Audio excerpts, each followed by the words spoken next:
Buenos días, alumnos y alumnas. Estamos en la sesión número 6 de Ciencias Naturales, dirigida por la profesora María José Zúñiga para séptimo básico. Ya, el objetivo de esta clase y de esta guía es reconocer la ley de Boyle y de Charles y aplicar estas leyes en situaciones de la vida cotidiana. La ley de Boyle establece la relación entre la presión y el volumen de un gas cuando la temperatura es constante. Fue descubierta por Robert Boyle en 1662. Ernest Marriott también llegó a la misma conclusión que Boyle, pero no publicó sus trabajos hasta 1676. Esta es la razón por la que en muchos libros encontramos esta ley con el nombre de la ley de Boyle y Marriott. La ley de Boyle establece que la presión de un gas en un recipiente cerrado es inversamente proporcional al volumen del recipiente, cuando la temperatura es constante.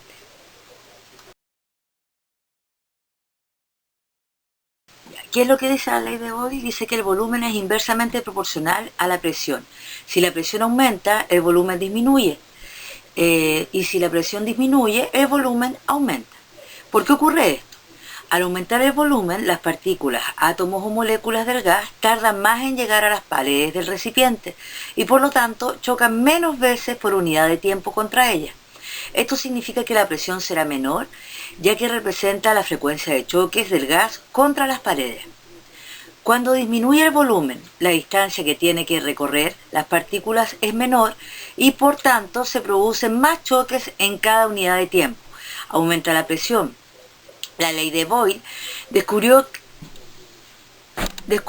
es que si la cantidad de gas y la temperatura permanecen constantes, el producto de la presión por volumen siempre tiene el mismo valor. Como hemos visto, la expresión matemática de esta ley es presión por volumen va a ser igual a la constante por la presión y por el volumen. K va a ser el producto de la presión por el volumen que es constante. Supongamos que tenemos cierto volumen de gas, el volumen 1, y que se encuentra a una presión 1 al comienzo del experimento, o sea, el volumen inicial y la presión inicial. Si variamos el volumen del gas hasta un nuevo valor, que llega a ser el volumen 2, entonces la presión también va a cambiar a la presión 2 y se va a cumplir lo siguiente, que la presión 1 por el volumen 2 va a ser igual a la presión 2 por el volumen 2. Por lo tanto, debemos decir que la presión 1 por el volumen 1 va a ser igual a P2 por V2, que es otra manera de expresar la ley de Boyle.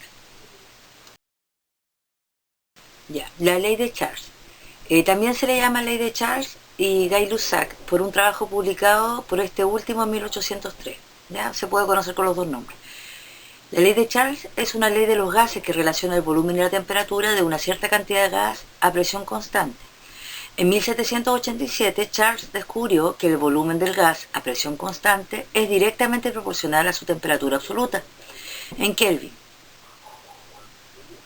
Entonces va a decir que el volumen es igual a la constante por la temperatura, donde K es la constante la que va a ir variando.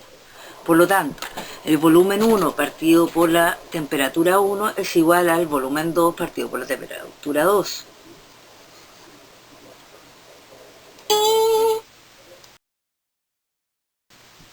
Ya, por lo tanto, se tiene como consecuencia de lo anterior o como conclusión que si la temperatura aumenta, el volumen aumenta, y si la temperatura disminuye, el volumen disminuye. Y esta es una representación esquemática de la ley de Charles, donde dice que si la temperatura es de 600 y el volumen es de 1 litro, ustedes pueden observar, por ejemplo, que las moléculas se encuentran más separadas, ¿ya?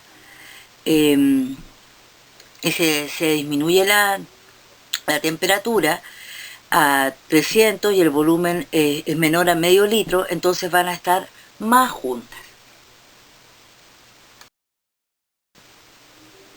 Bueno, gracias por su atención, espero se cuiden, estén bien, les pido que observen algunos videos de YouTube donde muestran las leyes de los gases que han sido aplicadas. Porque ahí aparecen con animaciones de qué ocurre cuando aumenta la presión o cuando disminuye, o lo mismo con la temperatura y el volumen. ¿ya? Así que espero lo puedan ver ahí. Acá la verdad es complejo explicarlo porque de esta manera uno aprende más con la imagen, para no quedarse con las palabras, ¿ok? Que estén muy bien, cuídense mucho y les recuerdo que las consultas las pueden hacer al correo institucional y deben ir pegando las guías en el cuaderno. Muchas gracias. Chao, chao.